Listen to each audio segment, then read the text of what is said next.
সালাম আলাইকুম। আমি ডাক্তার মোহাম্মদ ফজলে রায়হান বলছিলাম। আমি একজন ফিজিওথেরাপিস্ট। বাত ব্যথা প্যারালাইসিস নিয়ে কাজ করছি নোয়াখালী থেকে। তো আসুন আমরা হাঁটু ব্যথা নিয়ে একটু আলোচনা করি। হাঁটু ব্যথা অনেকগুলা কারণ থাকলেও মূল কারণ এবং মূল সমস্যা যেটা পাওয়া যায় সেটা হচ্ছে আপনার অস্টিওআর্থ্রাইটিস বা হাড় ক্ষয়জনিত যে হাঁটু ব্যথা হয়ে থাকে, এটাই সবচেয়ে বড় সমস্যা এবং অনেকগুলা কারণ থেকে এটা সৃষ্টি হতে পারে। এর মধ্যে সবচেয়ে বড় যে কারণ সেটা হচ্ছে বয়সের কারণে এবং আমাদের ওয়েট যদি বেশি হয় সেটা থেকেও এই সমস্যার সৃষ্টি হতে পারে। তো আমরা আসুন একটু এটা চিকিৎসা সম্পর্কে এবং অস্টিওআর্থ্রাইটিস সম্পর্কে একটু বিস্তারিত জানি। অস্টিওআর্থ্রাইটিস বা হাড় ক্ষয় এটা হওয়ার অনেকগুলা কারণ রয়েছে। তো এগুলো আমরা বিস্তারিত আমাদের আলোচনা করছিলাম।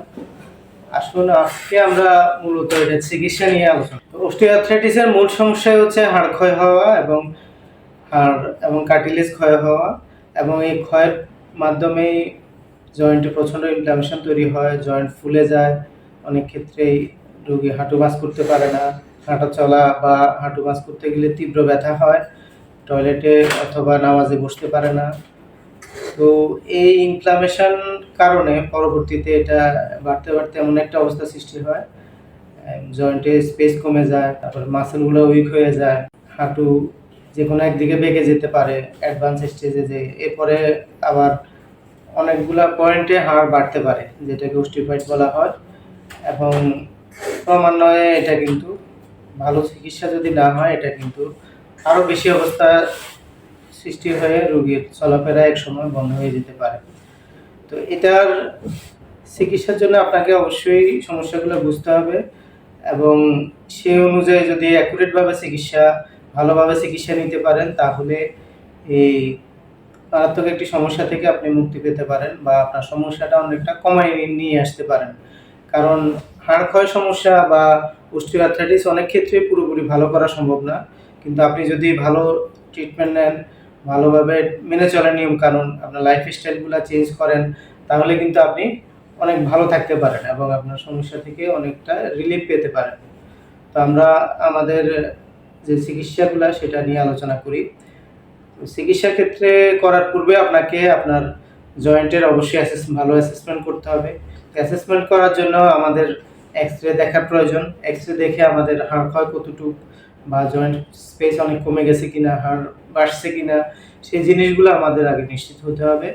পরবর্তীতে আমাদের মাসেল, এর আগে আরেকটা জিনিসও জানতে হবে আপনাদের, যাদের একটু বয়স বেশি বা মহিলাদের ক্ষেত্রে যাদের ভিটামিন ডি ঘাটতি আছে সেটা আপনাকে নিশ্চিত হইতে হবে, কারণ ভিটামিন ডি এর ঘাটতি কিন্তু আপনার জয়েন্টের ক্ষয় বা হাড় ক্ষয়ের একটা বড় কারণ। আমাদের যেটা জানতে হবে সেটা হচ্ছে, এরপরে আমাদের ফিজিক্যাল অ্যাসেসমেন্ট করে আমাদের জানতে হবে আমাদের জয়েন্টের অ্যালাইনমেন্টটা ঠিক আছে কিনা, জয়েন্টের বাকি বেঁকে গেছে কিনা বা আমাদের মুভমেন্টগুলো ঠিকভাবে হচ্ছে কিনা, তার এক্সটেনশন এবং যে অর্থাৎ হাঁটু ভাঁজ করা এবং সোজা করা পুরোপুরি পারছে কিনা, মাসেল পাওয়ার কতটুকু আছে, এবং আমাদের হ্যামস্ট্রিং বা যে কাপ মাসেল সেগুলা উইক হয়ে গেছে কিনা, বা এগুলা কি অর্থাৎ এগুলো অনেক সময় টাইট হয়ে যায় এবং টেন্ডন লিগামেন্টগুলা শর্ট হয়ে যায়, সেইগুলা কি ডেভেলপ করেছে কিনা।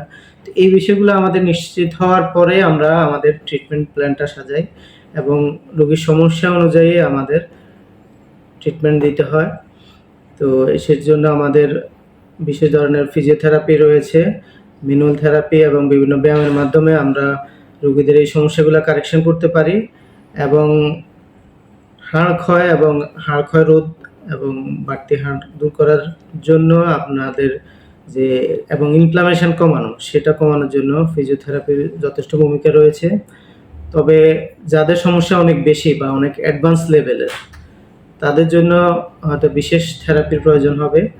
এবং বিশেষ থেরাপি বলতে রিজেনারেটিভ থেরাপি, অর্থাৎ হাড় ক্ষয় এবং হাড় ক্ষয় দূর করা এবং হাড় যে বৃদ্ধি সেটা কমানোর জন্য রিজেনারেটিভ থেরাপি, অর্থাৎ রিজেনারেটিভ থেরাপি হচ্ছে আপনার যে এগুলা যে সমস্যা হচ্ছে এগুলা পূরণ করা বা এগুলাকে যে ড্যামেজ টিস্যুগুলোকে রিপেয়ার করার জন্য যে উন্নত মানের বিশেষ থেরাপি, যেটা হচ্ছে আপনার বায়োফিজিক্যাল থেরাপি অথবা পিআরপি স্টেম সেল থেরাপি রয়েছে, সেগুলোর মাধ্যমে কিন্তু এগুলো অনেকটাই দূর করা সম্ভব এবং অনেক ক্ষেত্রে এগুলো লং টাইম প্রসেস, যে দীর্ঘমেয়াদী চিকিৎসা নিয়ে কিন্তু অনেক ভালো রেজাল্ট পাওয়া সম্ভব।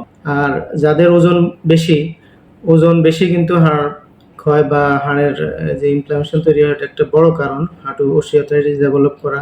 তো অবশ্যই যাদের ওজন বেশি আছে, ওজনটাকে নিয়ন্ত্রণে আনতে হবে, আপনার বিএমআইটা অ্যাকুরেট থাকতে হবে এবং যাদের কম থাকে ওজন তাদেরকে সেটা ফিল আপ করতে হবে। পাশাপাশি আপনাকে অবশ্যই কিছু নিয়ম মেনে চলতে হবে। আপনাকে যথেষ্ট পরিমাণ ভালো খাদ্যাভ্যাস গ্রহণ করতে হবে, অর্থাৎ ক্যালসিয়াম, ভিটামিন ডি এবং প্রোটিন সমৃদ্ধ খাবার গ্রহণ করতে হবে। প্রচুর পরিমাণ মিনারেলস এবং আপনার ফল, ফ্রুট, মিনারেলস, শাকসবজি খেতে হবে। লাইক, কমেন্ট এবং শেয়ার করে আমাকে সহযোগিতা করবেন এবং আমাকে উৎসাহ প্রদান করবেন। ধন্যবাদ।